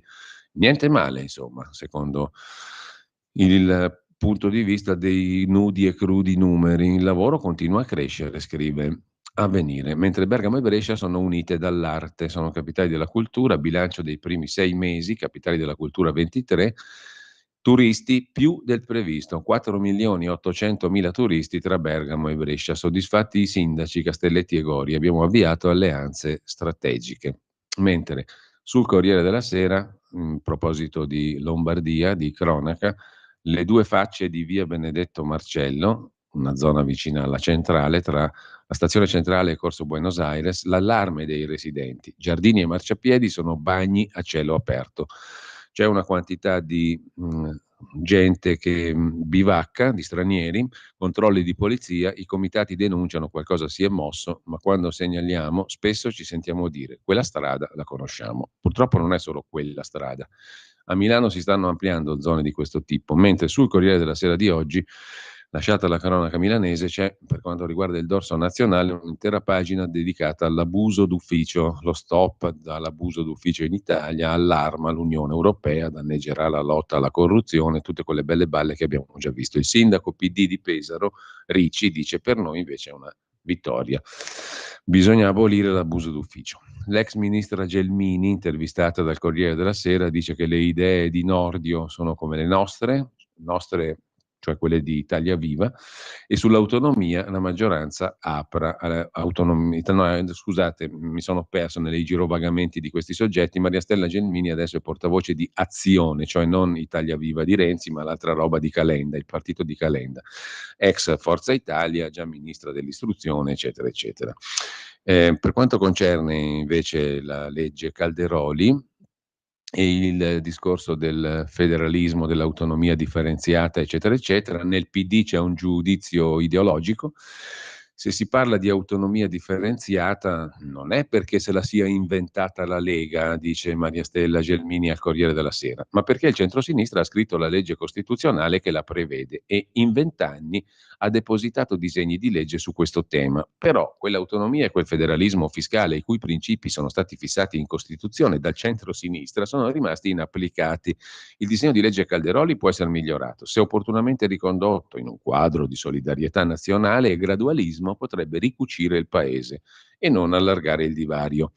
Il divario esiste ed è cresciuto col centralismo, sottolinea Gelmini. Se colleghiamo concretamente la definizione e il finanziamento dei livelli essenziali delle prestazioni, i famosi LEP, e l'autonomia in un contesto di coinvolgimento del Parlamento, l'autonomia può essere l'occasione per colmare questo divario. Sto dicendo alla maggioranza di governo di discutere in Parlamento gli emendamenti che abbiamo presentato. In sintesi, definire e finanziare i livelli essenziali delle prestazioni, restituire centralità al Parlamento, chiarire da subito quali delle 23 materie del titolo quinto resteranno sempre e comunque di competenza statale, per esempio scuola e energia. Però per far questo bisognerebbe rimodificare la Costituzione un'altra volta. Comunque il governo prenda in considerazione tutto questo, approvi i nostri emendamenti, Con il PNRR che tiene insieme investimenti e riforme, l'occasione è storica. Così sul Corriere della Sera Maria Stella Gelmini. Tornando invece alla cronaca lombarda, un muro di silenzi e una volpe che va, che bel titolo che non si capisce niente, quello di una funzionaria, la storia è quella di una funzionaria cinese corrotta, le indagini incrociate di spie 007, un uomo d'affari agganciato a Milano, a Chinatown, ma la preda svanisce. La Cina negli ultimi decenni ha avviato una grande campagna globale. Cosa c'entra la volpe? Perché la campagna si chiama Lie Hu Xing, caccia alla volpe, per scovare e riportare in patria amministratori infedeli della Repubblica Popolare Cinese. La settimana scorsa il Corriere ha raccontato la vicenda dell'ex vice sindaco di Guangzhou, Yang Xiuzhu, ricercata nel 2003 per essersi appropriata di 36 milioni di dollari. La donna è passata da Milano prima di fuggire. Gli 007 italiani volevano trovarla per evitarle il rischio di pena di morte in Cina, ma la rete della comunità cinese non collabora, nonostante il gancio con un uomo d'affari, in questo caso a Milano. Sul PNRR, torniamo lì, col dorso nazionale del Corriere della Sera, si sblocca la terza rata, tutti e 35 i miliardi entro il 2023, intesa con l'Unione Europea, 500 milioni slittano, scrive Federico Fubini, e poi c'è il confronto tra Fitto e Salvini sui progetti da sacrificare. In bilico ci sarebbero opere per 20 miliardi di euro. Poi chi ci capisce è bravo, perché io non ho ancora capito cosa si stia facendo concretamente con sto PNRR. Lo vedremo, se qualcosa si potrà vedere, se no sarà stato tutto un magna magna, un si dice, un'ipotesi, un'idea, un debito sostanzialmente, perché poi quello sì, il debito in qualche maniera rimane. Andiamo a robe belle, va, che è molto meglio. Siamo alla pagina milanese del Corriere della Sera di nuovo e c'è una segnalazione, una recensione, anzi, di un libro intitolato Miracoli a Milano. Prodigi, meraviglie, credenze popolari da Sant'Ambrogio all'altro ieri. L'autore è Giuseppe Tesorio e le edizioni sono Meravigli, editore. Si raccontano le più belle storie di eventi inspiegabili, cioè appunto di miracoli. 21 fatti miracolosi che trovano riscontro in più fonti storiche e cronache locali milanesi e che hanno lasciato traccia anche in opere d'arte custodite nelle chiese o in umili edicole. Madonne che piangono sangue, reliquie per scacciare il mal di testa, acque portentose in grado di salvare dalla cecità. Primo pensiero, non siamo a Milano, città laica, pragmatica e razionale. E invece sì, dell'anima devozionale di Milano scrive Giuseppe Tesorio nel libro Miracoli a Milano, edito da Meravigli, che raccoglie le più belle storie di eventi inspiegabili. Un catalogo di fatti straordinari e documentati. Dopo un lavoro d'archivio, con il confronto tra fonti e pagine di cronaca locale, l'autore si è messo sulle tracce di credenze e tradizioni che sono diventate opere d'arte, spalancando finestre chiuse da tempo. Ne è emersa una Milano inedita. Si inizia dal serpente di bronzo della Basilica di Sant'Ambrogio. Si racconta che a portarlo sia stato nell'anno 1000 l'arcivescovo Arnolfo da Arsago, sicuro della provenienza divina del serpente. Lo aveva forgiato Mosè come protezione nel deserto. Nei secoli il serpentello conquista la fama di guarire i disturbi intestinali. Non si contano i fedeli ansiosi di poggiarci sopra le mani per vincere i propri malanni. Il cardinale Carlo Borromeo nel 500 ne vieta il culto, ma ancora a fine 800 ci sono processioni di mamme con bambini afflitti da coliti e vermi solitari. La siccità, l'acqua da fermare, una soluzione l'aveva trovata il parroco di Santa Maria Segreta in Cordusio con gli angeli meteorologi, 2 statue dotate di lunghi capelli da esporre sull'altare, uno invocato per il bel tempo, l'altro per la pioggia. L'autore del libro, appunto Giuseppe Tesorio, informa che fino a metà del Settecento il municipio stanziava uno scudo per la cura delle loro chiome e che il rituale ebbe vita fino al 1859. Uno riposa oggi sotto vetro nella chiesa ricostruita in piazzale Tommaseo. Poi c'è il dipinto della Madonna col bambino in via Falcone, vicino alla chiesa di Santa Maria presso San Satiro, che ricorda un miracolo medioevale e tante altre cose, cioè appunto 21 fatti miracolosi a Milano. Tiriamoci su di morale, ma che poi torniamo alla Russa Junior, le feste VIP, c'è questo bel tizio, guardate un po' che bel soggetto, figo della Madonna, Tommaso Gilardoni, il DJ amico di Leonardo Apache, la russa. Anche loro erano, oltre a Tommy, altri 2 DJ che erano al locale Apophis quella sera. L'amicizia di Gilardoni con il figlio di Madonna, che non c'entra niente, vabbè, comunque va tutto bene. Mentre il sindaco PD di Cecina è stato fermato con una dose, dice ho sbagliato, ma andare via danneggerebbe la città. Consumare cocaina non è un reato. Resto al mio posto, dice il sindaco di Cecina. Sul Corriere ancora, la procura indaga sulla morte di Purgatori, i familiari parlano di diagnosi e cure sbagliate, l'inchiesta è l'ipotesi di omicidio colposo, la procura di Roma indaga sulla morte di Andrea Purgatori a 70 anni, 2 giorni fa. Malattia fulminante è stato detto, ma la diagnosi e le cure non convincono la famiglia, che ha presentato un esposto ai carabinieri del nucleo antisofisticazione NAS, chiedendo di verificare se la clinica che si è occupata del giornalista abbia individuato correttamente il suo male e se, in secondo ordine, le cure somministrate siano state benefiche o no, e se infine l'approccio terapeutico diverso avrebbe potuto, se non salvare il giornalista, almeno rallentare il decorso della malattia. La notizia della denuncia è stata diffusa ieri pomeriggio. E lasciamo il Corriere della Sera con questo, anzi no, prima va segnalata nella pagina degli esteri un'intervista a tutta pagina 15, al leader del Partito Popolare spagnolo, favorito alle elezioni di domenica, Alberto Núñez Feijóo. Dal 2009 al 2022 è stato governatore della Galizia. Il mio primo obiettivo è riportare un po' di concordia tra gli spagnoli. Meloni nel Partito Popolare Europeo è una cosa buona per l'Europa. L'intervista a El Mundo, tradotta oggi dal Corriere della Sera. Il mio programma sarà quello di un governo austero. Dovremmo rinegoziare il patto di stabilità con l'Europa, riformare il codice penale e gestire la presidenza europea, il semestre. Il confronto con l'estrema destra di Vox. Non condivido il loro programma su diversi punti, vaccini e ambiente, ma su altri, come l'idea di nazione, abbiamo una visione comune. L'ingresso di Giorgia Meloni nel PPE dipenderà dal suo atteggiamento, ma le sue posizioni oggi ci preoccupano molto meno rispetto a prima che fosse eletta, dice il leader del Partito Popolare spagnolo, che è dato per favorito alle elezioni di domenica in Spagna. Invece per la pagina di cronaca, appunto l'abbiamo già detto, grandine come sassi, in Veneto 110 feriti. Il nuovo fenomeno estremo dopo la tempesta in Cadore. Danni a case e campi. Cose mai viste, dicono i cittadini. Oggi allerta in tutto il nord, un vertice al Ministero sul caldo, si va verso un protocollo per gestire i lavoratori. Mentre i chicchi giganti, dice Lorenzo Tedici, laureato in scienze geologiche, che ha lavorato nei centri meteo regionali di Toscana, Liguria e Piemonte, meteorologo del sito ilmeteo.it, i chicchi giganti sono colpa del calore, il ghiaccio resta in aria, così si ingrandisce, è un effetto del climate change, dice il meteorologo. Prima di passare agli altri quotidiani, però, vorrei estrapolare dal dorso lombardo milanese del Corriere della Sera un articolo. Il Corriere mi sembra oggi l'unico giornale che lo ricordi, ce lo siamo dimenticati già tutti, le 6 vittime della RSA che è andata a fuoco per una serie di mancanze oscene, orribili da parte della cooperativa che gestiva il servizio. Funerali aperti a Milano a tutti i milanesi.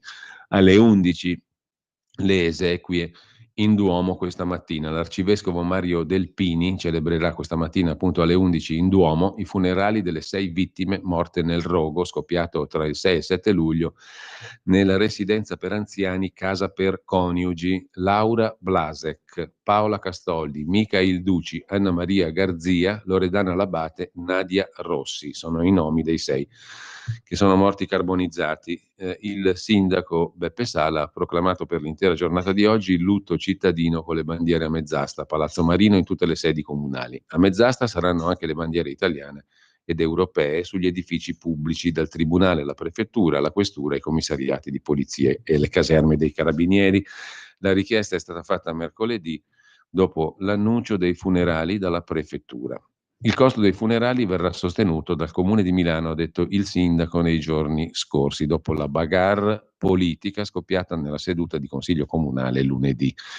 Lunedì 24 luglio, ha detto ancora Beppe Sala, andrò a riferire sulla vicenda in aula a Palazzo Marino, come promesso.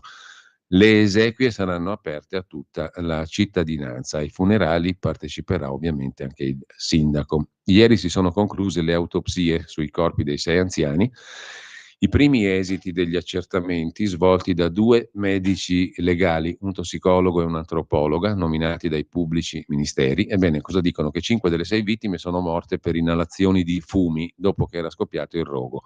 L'86enne Laura Blasek, invece, che si trovava nella stanza da dove sono partite le fiamme, è stata trovata carbonizzata. Ad oggi sono indagate per omicidio e incendio colposo 6 persone, oltre alla cooperativa Proges, che ha in gestione la RSA. La presidente della cooperativa, Michela Bolondi, la vicepresidente Francesca Corotti, il direttore generale di Proges, Giancarlo Anghinolfi, Claudia Zerletti, direttrice della struttura di Via dei 500 di proprietà del comune, Michele Petrelli, direttore del welfare del Comune di Milano, Guido Gandino, responsabile dell'area residenzialità anziani, persone disabili. Il 24 luglio un nuovo accesso nella struttura casa per coniugi e sarà conferito l'incarico agli esperti per una maxi consulenza. Alle 11 stamani i funerali in Duomo. Intanto c'è il pezzo di Avvenire che abbiamo citato prima, che senza dubbio merita un approfondimento, vale a dire la relazione al Parlamento sulle tossicodipendenze. C'è stato un balzo shock nei consumi fra i ragazzi fra 15 e 19 anni. Un terzo di loro fa uso di sostanze illecite, il 78% beve e la metà si ubriaca, l'11% assume medicinali. L'emergenza è quella delle donne che sempre più consumano sostanze che alterano. Una pandemia di dipendenze sta contagiando i ragazzi in maniera devastante, con numeri che nemmeno le più pessimistiche delle previsioni avevano ipotizzato. È uno spaccato sconfortante, scrive Viviana D'Aloisio, già pagina 8 su Avvenire. Uno spaccato sconfortante, quello che emerge dalla relazione annuale al Parlamento pubblicata dal Dipartimento delle Politiche Antidroga sull'anno 2022. Per la prima volta si documenta con numeri l'emergenza delle nuove generazioni, raccontata anche da fatti di cronaca, incidenti stradali, risse, violenze, stupri, omicidi. Nel nostro paese, questi sono i numeri, il 28% dei ragazzi tra 15 e 19 anni, quelli che frequentano le scuole superiori, fa uso di sostanze stupefacenti. Nel 21 era il 18,7%. Un incremento che si ritrova anche nella fascia di popolazione giovanile che dichiara di aver consumato sostanze illecite negli ultimi 30 giorni. Si passa dal 10,9 al 18,3%. La cannabis nei fatti è la sostanza illegale più utilizzata, circa 600.000, il 24%, gli studenti che ne hanno fatto uso nel corso del 2022. Oltre 76.000, 3,1%, ne riferiscono un uso quotidiano. Il dato è in preoccupante aumento. Circa il 60% ha avuto il primo contatto con la cannabis fra 15 e 17 anni. Aumenta la percentuale di coloro che l'hanno utilizzata per la prima volta a 14 anni, passa dal 27 al 33% fra il 2018 e il 2022. L'età in cui peraltro gli studi documentano che è in grado di fare più danni. E poi quasi l'11% dei ragazzi consuma psicofarmaci. Questa è una percentuale decisamente alta, 1 su 10. La percentuale, già in aumento, si era fermata al 6% nel 2021, con picchi mai registrati prima nelle rilevazioni del 15% fra le ragazze femmine. E ancora, quasi 2 milioni di adolescenti, 78%, sono consumatori abituali di alcol, il 33% dei quali ne fa un uso elevato che li ha portati all'intossicazione alcolica, e tra i 18 e i 24 anni la quota di quanti si sono ubriacati nell'ultimo anno è circa la metà, 50%, 1 su 2, in questo caso tra chi ha già la patente e presumibilmente guida. Non va meglio sul fronte del gioco d'azzardo, che nel 22 ha interessato il 50%, la metà degli studenti tra 15 e 19 anni. A fronte di questa tendenza si registra un aumento generale dell'utenza dei servizi pubblici e delle comunità terapeutiche e un contemporaneo aumento degli accessi a pronto soccorso e ricoveri dovuti a problematiche droga correlate. La novità più dirompente nella relazione riguarda l'impennata di consumi tra le donne, in particolare giovanissime. Se tradizionalmente sono per lo più i ragazzi a utilizzare sostanze psicoattive, negli ultimi anni si sta assistendo a un importante cambiamento dei modelli di consumo tra gli studenti, supportato da una riduzione sempre più evidente delle differenze di genere. Tra le studentesse di 15 e 16 anni il dato più rilevante osservato presentano prevalenze di consumo uguali o superiori ai coetanei per quanto riguarda i cannabinoidi, nuove sostanze psicoattive, cocaina e oppiacei. Ci fermiamo un attimo. In quanti ti promettono trasparenza, ma alla fine ti ritrovi sempre con la bocca chiusa e non puoi dire quello che pensi. Radio Libertà non ha filtri né censure, ascolta la gente e parla come la gente. La linea torna subito a Giulio Cainarca. E andiamo a un'altra bella questione. A proposito di consumo di cocaina, droga e compagnia bella, c'è il sindaco PD di Cecina, Livorno, che se ne vanta quasi. Consumare cocaina non è un reato e io resto al mio posto. È stato trovato con la roba in macchina, ho sbagliato, ma andare via danneggerebbe la città. È un danno perdere un sindaco che sniffa. Sono caduto, ma sono già in piedi.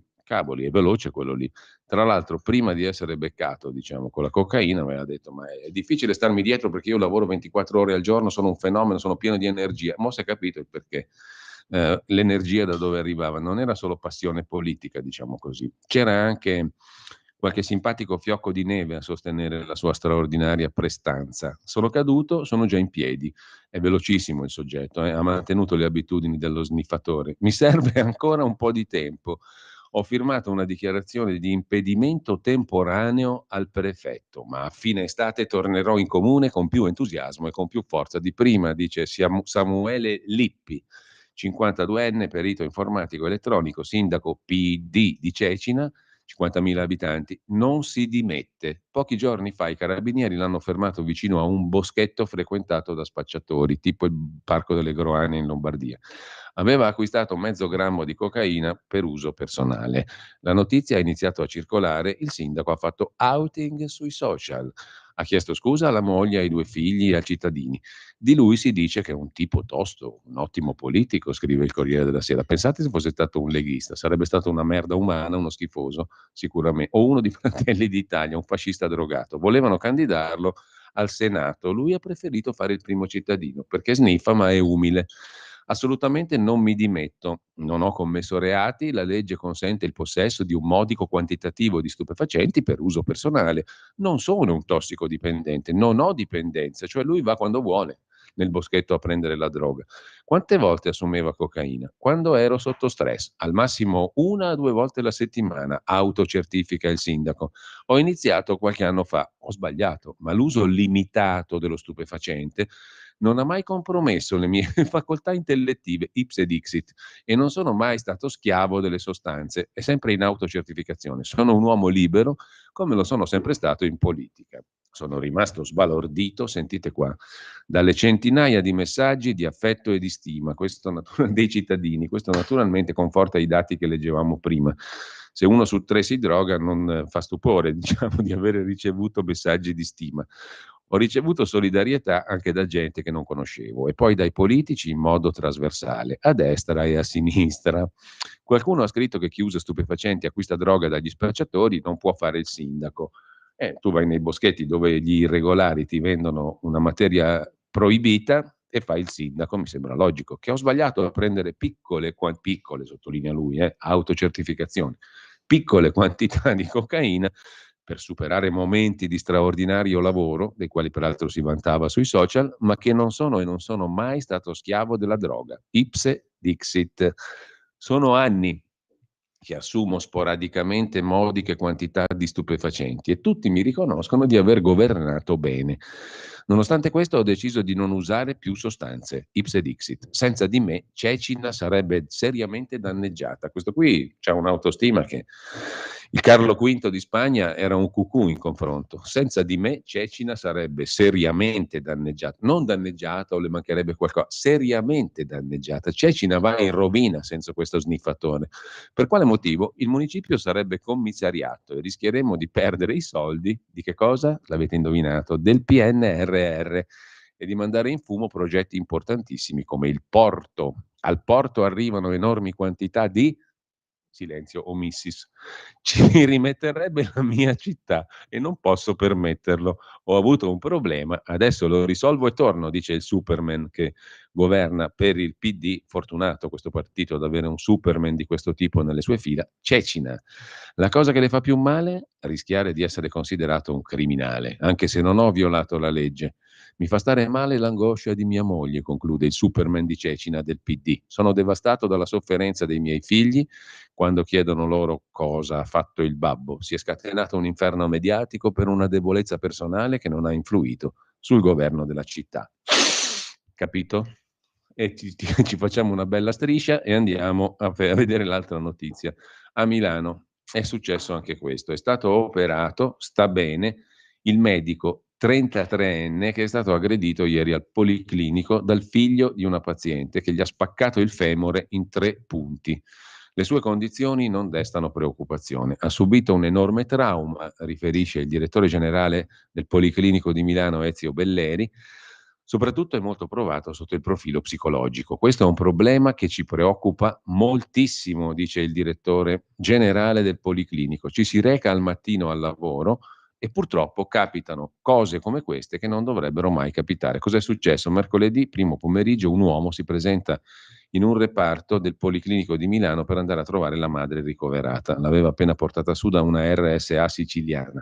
Alla notizia che la donna non sarebbe potuta uscire, aveva bisogno di assistenza ospedaliera, l'uomo dà in escandescenze. Viene chiamato per calmare l'uomo, 56enne italiano che si scoprirà essere invalido al 100%, in cura presso il CPS di Monza per disturbi del comportamento.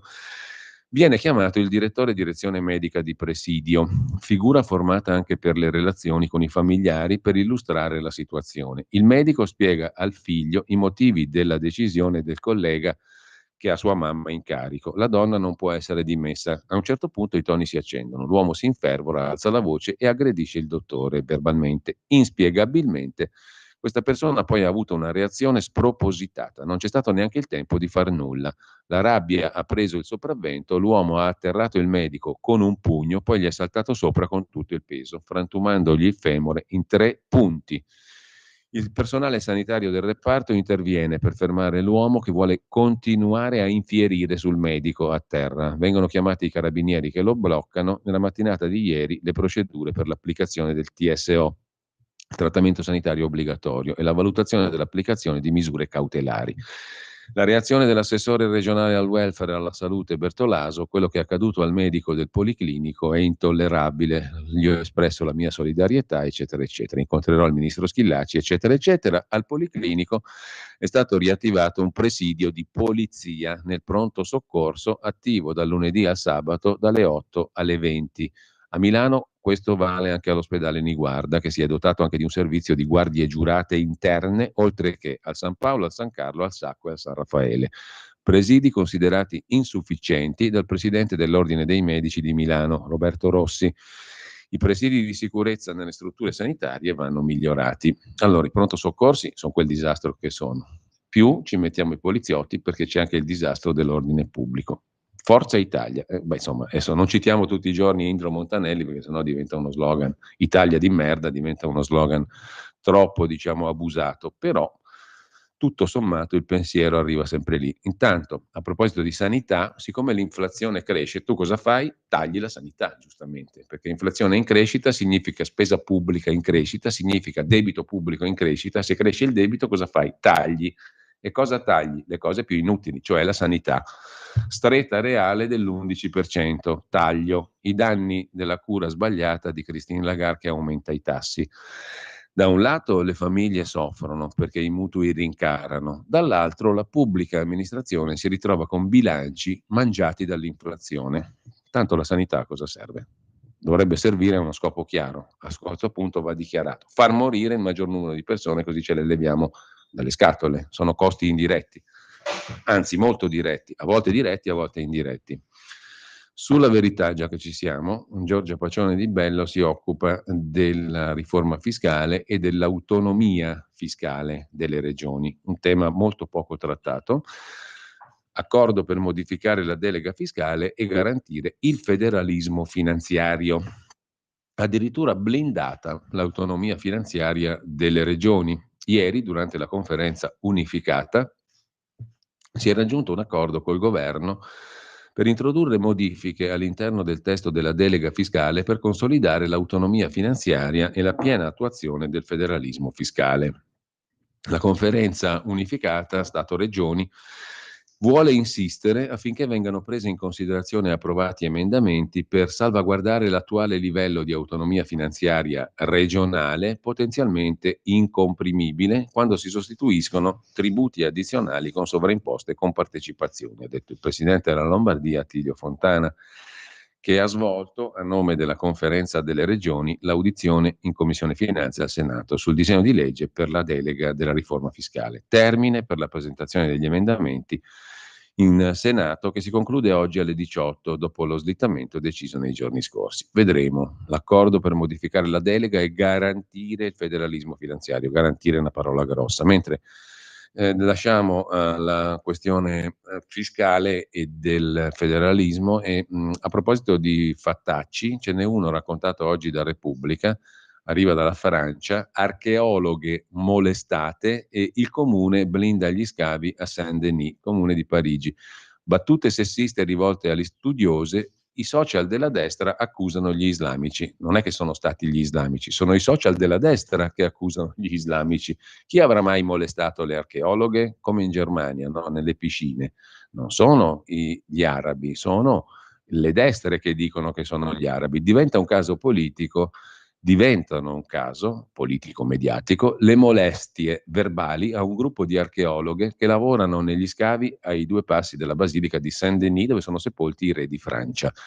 A causa del caldo, le archeologhe erano accovacciate tra le rovine in pantaloncini e canottiera. Alcuni passanti hanno gridato battute oscene o sostenuto che non era un lavoro per donne. I fatti risalgono a qualche settimana fa. Da pochi giorni i profili dell'estrema destra, chiaramente, hanno trasformato l'affaire in un caso virale, denunciando l'islamizzazione del comune a nord di Parigi, uno dei dipartimenti più poveri e pieni di immigrati di Francia. A pochi passi, Rue de la Boulangerie, c'è la moschea Tawhid, riaperta un anno fa dopo che c'erano state proteste per le preghiere in strada. Non sono state fatte osservazioni di natura islamica o religiosa, dice la vice sindaca di Saint-Denis. Non è questo l'argomento e non è quello che è successo. Non è successo niente, meglio negare.